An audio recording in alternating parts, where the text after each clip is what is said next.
Hello, you adorable little munchkin. How you doing? How you doing? You're looking great as always. I'm gonna be honest, I'm not doing that great. I'm kind of sick. If you hear me sniffling at all, I'm gonna try not to, or sneezing. Thank you for always saying bless you, by the way. I hear you. I hear you say it. I apologize. But you know, no rest for the wicked, and especially those that report on the wicked. But anyway, let's get into what we're talking about today. Okay, we're kind of dipping our toes into drama and a little bit of true crime as well. So I wouldn't necessarily call this a true crime video, but it's like a true crime current event drama video, TikTok drama video. It's fun. It'll be fun. I don't know why I'm doing this. Maybe it's because I called you a munchkin. I'm thinking of chipmunks or something. I don't know. I'm in a weird mood today, and it's gonna get weirder, so buckle up. Anyway, I've been seeing this particular character come across my TikTok For You page, and I was confused to say the least, because this character is Wade Wilson, and no, not that Wade Wilson. I wish, honestly, but this is an actual real-life person, and not just a real-life person,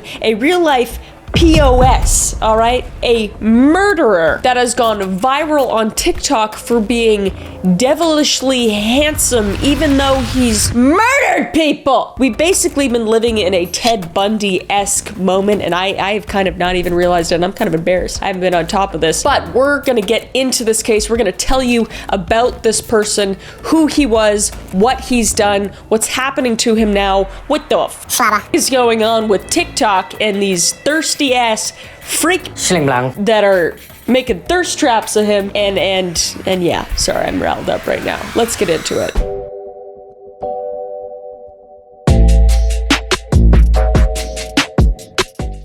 Wade Wilson's fate will come down to a judge on Tuesday. Will the convicted Cape Coral double murderer go to prison for life or be sentenced to death? Both the state and defense ready for trial this morning.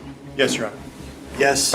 Those words marked the start of what would be a relatively quick trial for Wade Wilson. He was accused of killing Christine Melton and Diane Ruiz. So who is Wade Wilson? Wade Stephen Wilson was born on May 20th, 1994, and he was born to very young parents. They were around 14 and 15 when they had them. His mother was a drug addict, unfortunately, and had many mental health issues, and his father was absent entirely. So Wade would be adopted by a family that went to church with the mother's family, and they would be the Wilsons. And the Wilsons appeared to be a relatively regular family. They went to church on Sunday, had a very nice home, drove luxury cars, and tried to ensure that Wade was growing up in a very healthy home. And early in his life, his adopted parents said that he was a completely normal child, but something flipped a switch at around the age of 13, and he began to act very differently. Hormones, am I right? Just kidding, most of us just break out and get some hair in weird places, but this guy did some other stuff. I don't think you can blame it on puberty. One of the classmates would describe Wilson's adoptive parents as super friendly people, church-going people, and meant well and wanted the better for him. People would say that Wade basically had the world given to him, so it's not like he grew up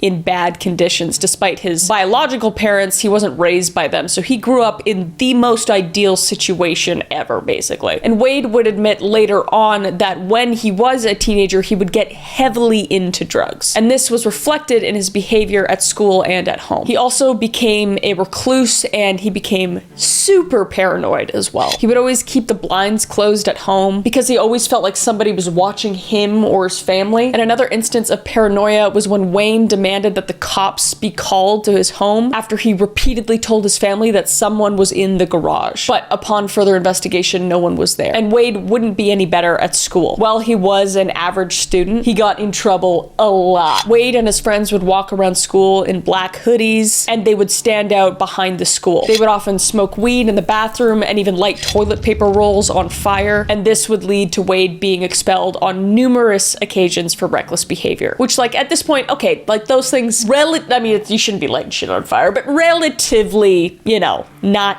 that bad yet, I would say, but it'll get worse. One of his classmates, who was a female, would say, "He would always wear this black hoodie with his hood over his head, and my former boyfriend did the same thing. They always look so eerie together. Just like at 6:30 in the morning, the sun hasn't come up yet. You just see them on the side of the building, and I'm like, oh wait, those are my friends." She would also claim that Wade did not respect authority figures at all, just to pile on everything else. And furthermore, multiple female classmates have come out talking about his horrible treatment of women in high school. And if that's not a glaring precursor of what's to come, I don't know what is. And one woman would claim to be Wade's former girlfriend from about 2012, and she would say that he was extremely disrespectful to her and would cheat on her multiple times, which again isn't, it's not crime worthy or anything, but it's just, we're building that building, we're building that building blocks. We're building the Jenga serial killer structure right now, all right? All right. And another ex of his said that after they broke up, he stole money from her book bag while they were in class. And he would get away with it because nobody fessed up. But she knew it was him. Again, not that, he's a piece of shit, but like, just another little Lincoln log thing. What do you put in a Jenga piece? Anyway, and recently with all the news coverage on this particular trial, another ex-girlfriend, Kelly Matthews, has come out speaking against Wade. They would meet online at around 2018, and things would seem to be going fine until Wade started using cocaine. One night, they would get into a fight, and she searched his bag for cocaine. And this would unfortunately cause Wade to snap, and he would kick open the door to the room that she was in and throw her on the kitchen table. And from there, things would only continue to get worse. Kelly had convinced Wade to go to a nearby rehab facility, but he would back out last minute and he would want to go to one that was 3 hours away in Florida Keys. And this would lead to another fight in the parking lot with Kelly, where Kelly alleged that Wade was just wanting to go further away to be with another woman. And when they got back in the car, Wade would begin to choke Kelly until she blacked out. He would then throw her on the floorboard of the car and then get a knife out to cut her clothes off. And he would break her foot in the door by slamming it shut on it. And then he would gag her, bind her, and then unfortunately SA her as well. Just a giant block on this Jenga, you piece of shit. I just don't, we're not even in the TikTok shit yet about people like fantasizing about being with this guy. He's a monster. He's a monster. Anyway, it's okay. There's good news at the end of all of this, so stay tuned. Anyway, just terrible. And when that was done, Wilson would go to a McDonald's drive-thru with Kelly in the back, still bound and gagged, by the way, and eventually he would park and he would free her, and then he would hand her the car keys, get out of the car, and then jump into a different car with another woman and drive away. What? Kelly would then obviously speed to the nearest police station, where detectives would do nothing. After a police interview, Wilson would say, quote, "Matthews was into that kind of thing. Into being fucking assaulted and then made to listen to your McDonald's order, gagged in the back of the seat? What the So the police would chalk it up to being an intense sexual fetish and let Wade off scotch-free. Classic police moment. Sorry, I'm just kidding. Police are good. We need police. My brother's a police officer. He's fucking awesome. All right. Anyway, and this event would occur only a few months before Wilson would kill Kristen Melton and Diane Ruiz. And it's also important to note that Melton was gagged in the same way that Matthews was, showing that Kelly probably came very, very close to death, and that Wade just basically practiced this maneuver on her before killing Melton. So much for sexual fetishes. Hey? I don't know who I'm yelling at. I'm just mad. Wade Stephen Wilson is a completely unhinged murderer who took the lives of 2 innocent women within hours of each other, by the way, and even almost killed a third. 5 years after the gruesome murders of 2 Cape Coral women, Wade Wilson has finally learned his fate. Count 1, first-degree murder of Christine Melton. The defendant is hereby sentenced to death. Wilson showed no emotion as he was sentenced to death for the 2019 murders of 35-year-old Christine Melton and 43-year-old Diane Ruiz. And it would take 5 years for his murder trial to move forward to determine his punishment. Originally, a judge would recommend the death penalty, and Wade was set to find out whether or not he would be sentenced to death in July. But because a doctor had not been able to perform inspections on Wilson, his trial had to be pushed back to August. Convicted murderer Wade Wilson was in court today for a motions hearing to delay his sentencing. Now, his attorneys say they need more time to prepare because they're still waiting for reports from their medical experts. The judge didn't want to immediately hear from the attorneys. Instead, he called the doctors in question. So on August 27th, 2024, my dog's birthday, two good things happened. It was my dog's birthday. Shout out to Kevin. He's sleeping on the floor. And second, Wade Wilson was sentenced to death. Now, I know some people might not be on the same page with that. I mean, I don't know. Honestly, I don't know what is best, whether to rot in prison for, 50 plus years or however long it takes you to die, or to just be sentenced to death. I don't know. I don't really have an opinion on it. I just know this person's a piece of garbage shit fire. That's all I know. And additional charges included battery, grand theft, burglary, and petty theft. And now one might think this must be a run-off-the-mill trial, basically, at this point. He gets convicted, mugshots are released, and he's sentenced to death. And the families involved get to move on finally. However, this is not the case, because over the span of the recent trial, he has grown an online following of women trying to free him because they think he's hot. What is wrong with you? Wade Wilson's receiving an interesting number of messages from the outside. The Lee County Sheriff's Office says that Wade Wilson has received 3,903 messages since June 12th of this year.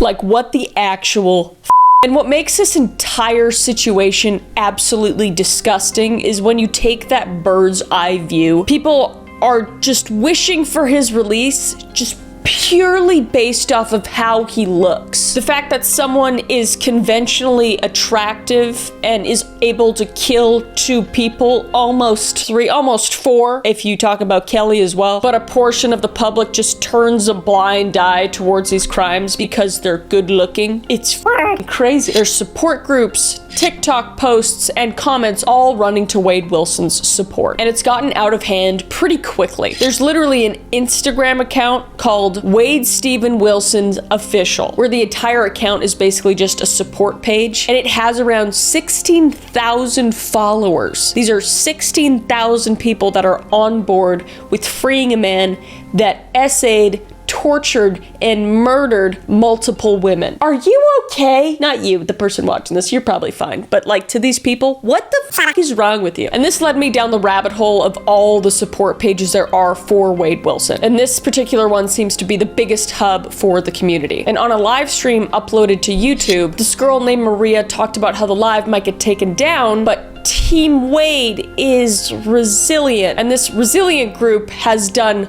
a lot to raise their support for Wade Wilson. So much so that they're selling merch to support him. What kind of merch are you selling? Let's look at the merch. Oh my god. What in the ass? What is wrong with people? But yeah, it's crazy to me that people can make edits of murderers to make them seem cool or like baller or whatever the kids are saying these days. Like, it's almost like it's satirical, like it's a joke, but it's not. It's not. And you can tell by the comments and the support that they're showing in the comment section. I would like to point out that it is probably a genuine mental illness to put a murderer on a pedestal, and that is currently on death row. But according to Professor Amanda Vickery, she states that women are attracted subconsciously to dominant figures, like a hunter-gatherer time, and who is more dominant than an actual killer? I feel like that'd be a red flag for me, but who am I to say? According to evolutionary psychology,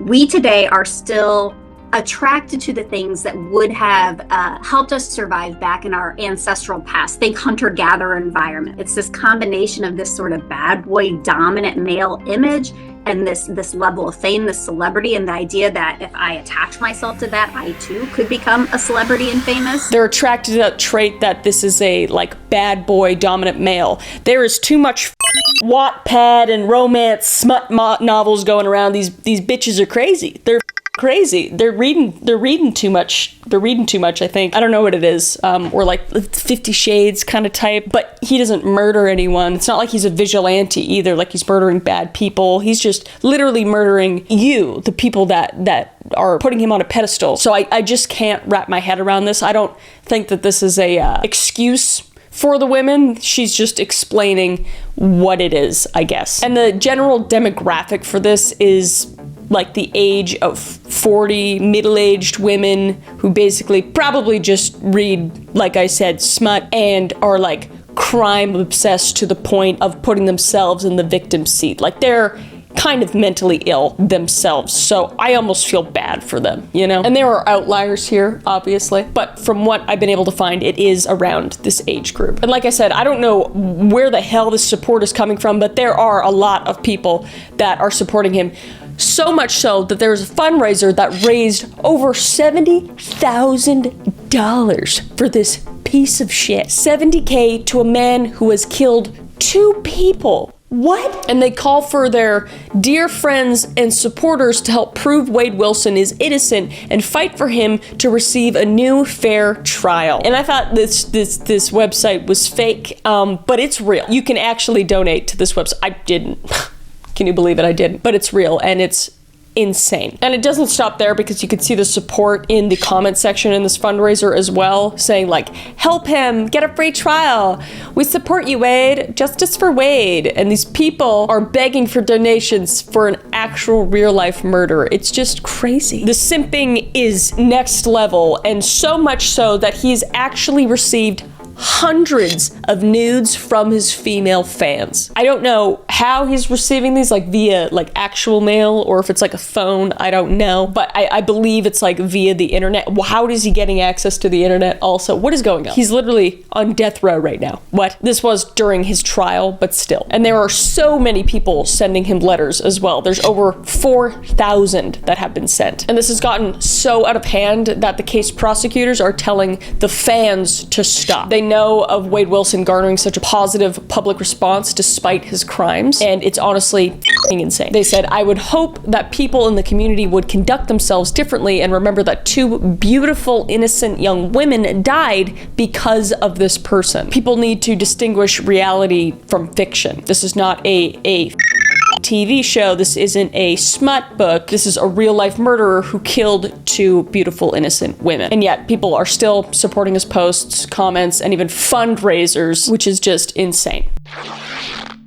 And what's even more insane is that Wade Wilson's case isn't an isolated incident. The disturbing trend of romanticizing criminals on social media is just the tippity top of the iceberg. I mentioned Ted Bundy already, which I'm sure most of you know about. I actually covered him here if you want to go watch that video. But time and time again, we've seen convicted killers gain an almost cult-like following, online or even offline before there was an online, like Ted Bundy. Most of which are consisting of women, because we do be crazy. We do be crazy sometimes. But these people are quite literally glorifying these murderers, these criminals, when they should be universally condemned. All right, but this behavior isn't just bizarre, it's a symptom of something much darker lurking beneath the surface. You killed a mother and a daughter. No one else in this city but you did, Cameron. This is a particularly difficult case. On count 1, the court's going to adjudicate the defendant guilty, sentence him to 9 years in Florida State Prison. On count 2, same charge, the court will adjudicate the defendant guilty, sentence him to 15 years Florida State Prison, and that'll run consecutive to count 1. For a total of 24 years Florida State Prison. In May 2018, 24-year-old Jessica Riesinger was lawfully crossing the street in Tampa, Florida, while pushing her 20-month-old daughter, Lilia. And the young family would be struck by a Ford Mustang traveling at the speed exceeding 100 miles per hour in a 40-mile-per-hour zone. And to save her daughter, Jessica would push the stroller ahead to move her daughter out of the path of the oncoming vehicle. But unfortunately, it was too late. They would both be struck, and while Jessica died immediately, Lilia would pass away the next day, succumbing to her injuries. Cameron Herrin, an 18-year-old from the area, was the one behind the driver's seat, with his brother in the passenger seat. He had been drag racing with his friend, John Barano, and Cameron was charged with 2 counts of vehicular homicide, with a total of 24 years in prison. Doesn't sound like enough to me. It would take 3 years for the sentencing to come down, and the social media landscape surrounding Cameron became horrifying. People began posting videos on TikTok standing with Cameron, simping for him, and trying to argue his innocence. He killed a mother and child. A mother that was trying to save her child from your ignorant, dumb piece of shit ass. Not you, Cameron. Doesn't matter. And even blaming irresponsible pedestrians. What? And people would even say he's too cute for jail. There's no such thing. There's no such thing. I hope terrible things are happening to him in there, to be honest. Like this post, the bravest man I've ever known. You're the real king, Cameron Herrin. Dude, I can't. And some of the most insane claims coming from people with a very loose grip on reality, to say the least. We're saying that this sentencing is gonna ruin his future. Oh, womp womp. Hashtag justice for Cameron became viral. And a petition that gained over 800 signatures with the same name says a lot about this sentiment. Cameron had no intention of killing anyone. He's innocent. And the US government should understand that. He doesn't deserve 24 years in jail. He has his whole life ahead of him. He regrets his actions, which was reflected through his emotions in the courtroom. Everyone makes mistakes. Not like that, Tiffany. I don't know if her name's Tiffany. He seems to have faced a more greater consequence than others, but one event in your life shouldn't determine your future. Actually, that's how the justice system works, Tiffany, you dumb bitch. We all make decisions we regret when we are young, but that doesn't mean we have to give up our whole lives to repent. Cameron is an intelligent young adult who doesn't deserve this injustice. You can help make a change to this young boy's life. Cameron needs your help. Cameron needs your... And they say that Cameron has his whole life ahead of them. But guess what? Jessica and Lilia don't. Remember them? The people he killed? And the husband and father that was left behind and has a life ahead of him, but his life has been ripped away because his family was ripped away from him because of Cameron, the person you're supporting, the murderer. You dare request a chance to live out your dreams. When you eliminated all of mine, you've shown zero remorse. The truth behind this is that you are privileged. You killed a mother and a daughter. You did. No one else in this city but you did, Cameron. But there were so many people on Cameron's side that even his father, Chris, posted a video thanking everyone for the support. If I was a parent,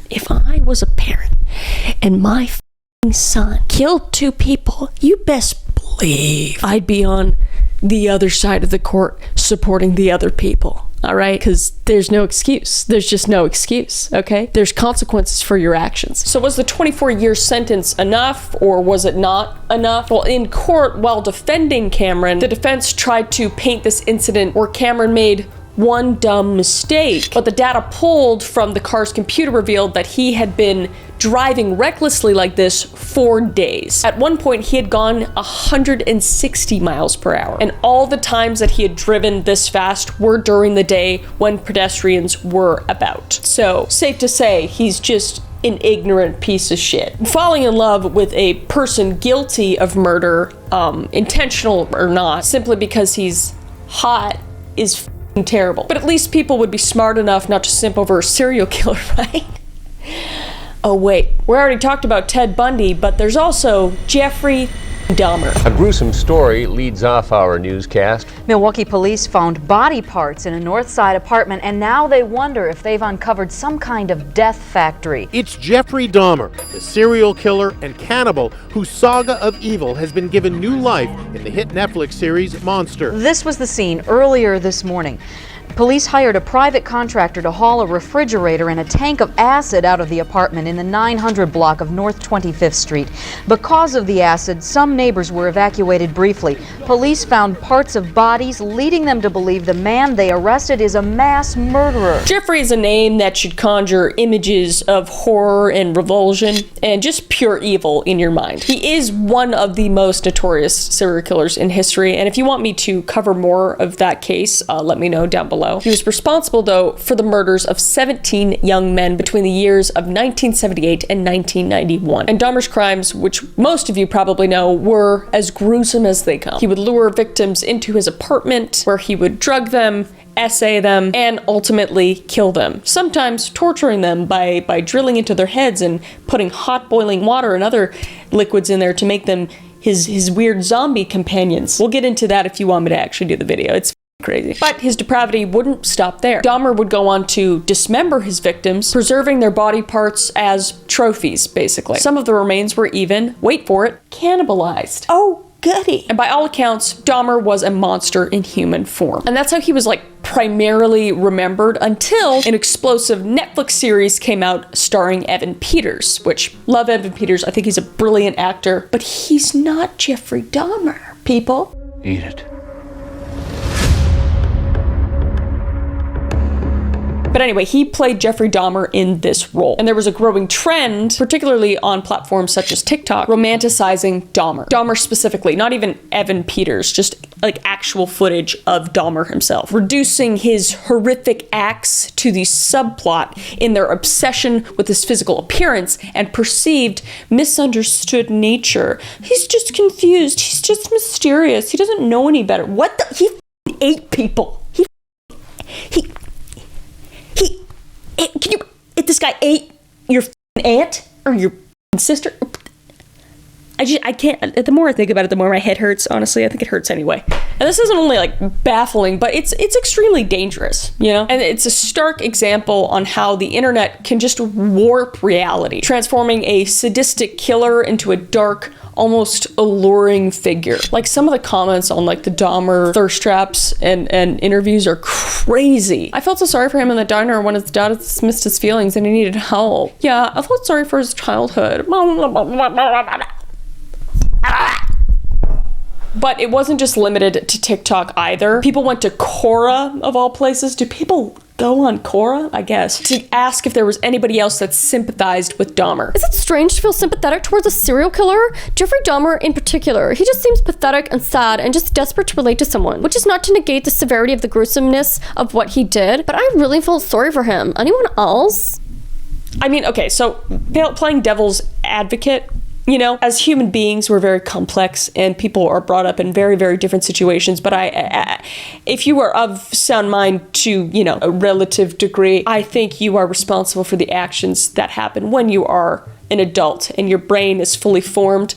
And this is just next level. Or even Cameron, I think when he's 24, I mean, he's responsible for what he did. He's not a child. He's a full blown ass adult. I don't know. But yeah, I mean, you can have sympathy towards somebody's childhood, but I have absolutely zero sympathy for anybody that takes another person's life. I mean, in general, but also for no reason just makes it even 10,000 times worse. But anyway, when this was going on Quora, shortly after the show aired, it was covered on YouTube by creators like Poncho. And you could find clips of a woman on TikTok simping over Dahmer in his video. Clips that are now deleted because they were so poorly received. Is there something wrong with me because I high-key felt bad for Jeffrey Dahmer?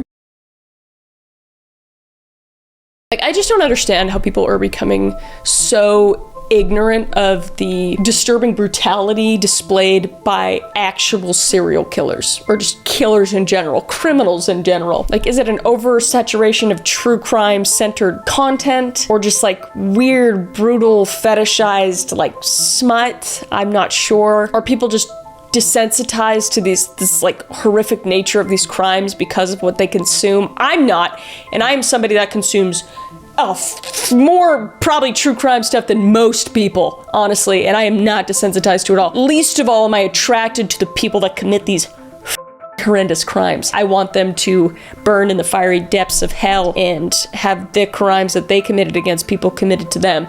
That's how I feel. And I think that's pretty normal. So I don't know if I agree with all that, but I don't know. I don't know the answer. Fictional shows featuring serial killers as the main characters might also feed into this trend. Shows like Dexter, which ran for 8 seasons. Or You, which has run for 4 seasons. And basically turns serial killers into heartthrobs. Those ones specifically are very vigilante also. Well, not so much You, I guess, but Dexter. That even caused a man to be inspired by Dexter and went on to commit crimes like that. So I don't know. There's always going to be people that can be heavily affected by that stuff. People probably have not complete sound mind, But I do believe our society is pretty desensitized to these gruesome crimes. So I think it's our responsibility as creators spreading this information, or news networks or anything like that, or shows, to really be cognizant of how you're portraying these murderers. I think that is important. Because, you know, at the end of the day, they're monsters. They are monsters. And you should want the monsters to stay under your bed or in the closet and not on your bed, because that's weird. But the edits of Dexter Morgan and the edits of Joe Goldberg, fictional characters, match pretty much perfectly with the edits of Jeffrey Dahmer, Cameron Herrin, and